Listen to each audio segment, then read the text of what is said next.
ধর্ম হোক যার যার, বড় মা সবার, এটা কিন্তু আমাদের শালকিয়া বড় মায়ের মন্দিরের বাইরেও স্পষ্ট অক্ষরে লেখা রয়েছে। সেদিন সকালবেলায় আমি আর মুন স্নান টান সেরে চলে গিয়েছিলাম বড় মার কাছে পুজো দিতে। সত্যি কথা বলতে শালকিয়া এই বড় মার মন্দিরের সামনে দিয়ে প্রায় অজস্রবার যাতায়াত করি, কিন্তু সত্যি কোনোদিন ভেতরে গিয়ে পুজো দেওয়া বা মায়ের দর্শন করে ওঠা হয় না। তাই দুজনে মিলে সকালবেলা উঠে বড়মার কাছে চলে গেলাম পুজো দিতে। গিয়ে তো দেখলাম প্রচুর ভিড়ও রয়েছে, অনেক মানুষ এসেছে পুজো দিতে।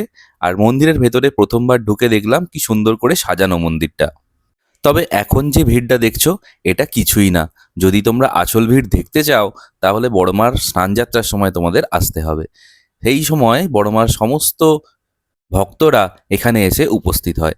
এবং এই বড় মার সাথেও কিন্তু আরও ছোট মা, মেজো মা, অনেকগুলো শেতলা ঠাকুর রয়েছে, যেগুলো কিন্তু এই সময় একসঙ্গে বেরিয়ে নগর ভ্রমণে বেরোয়। তারপরে কিন্তু বাঁধাঘাটে স্নান করে, তারপরে যে যার মন্দিরে আবার ফেরত আসে। তো এই শোভাযাত্রাটা কিন্তু দেখার মতো। তোমরা যারা দেখোনি তারা অবশ্যই একবার এসে কিন্তু এই শালকিয়া শোভাযাত্রা দেখে যেও। আমারও ইচ্ছে রয়েছে পরের বছর যাওয়ার, দেখি বড় মা টানায় নাকি। আর আমরা যখন গেছি তখন বড় মাকে সুন্দর করে তখন সাজানো হচ্ছে। ঠাকুরমশাই ভেতরে সুন্দর করে মাকে সাজিয়ে তুলছে, আর আরেক দিকে অন্য এক ঠাকুরমশাই এখানে লাইন দিয়ে পুজো নিচ্ছেন। খুব সুন্দরভাবে সিস্টেমিক ওয়েতে একের পর এক পুজো দেওয়া হচ্ছে। এটা কিন্তু আমার বেশ ভালো লেগেছে। দেখো সাজানোর পরে কি সুন্দর লাগছে বড় মাকে। তো কারা কারা গেছো এখনো পর্যন্ত বড় মার মন্দিরে, সেটা কমেন্ট করে জানাতে ভুলো না।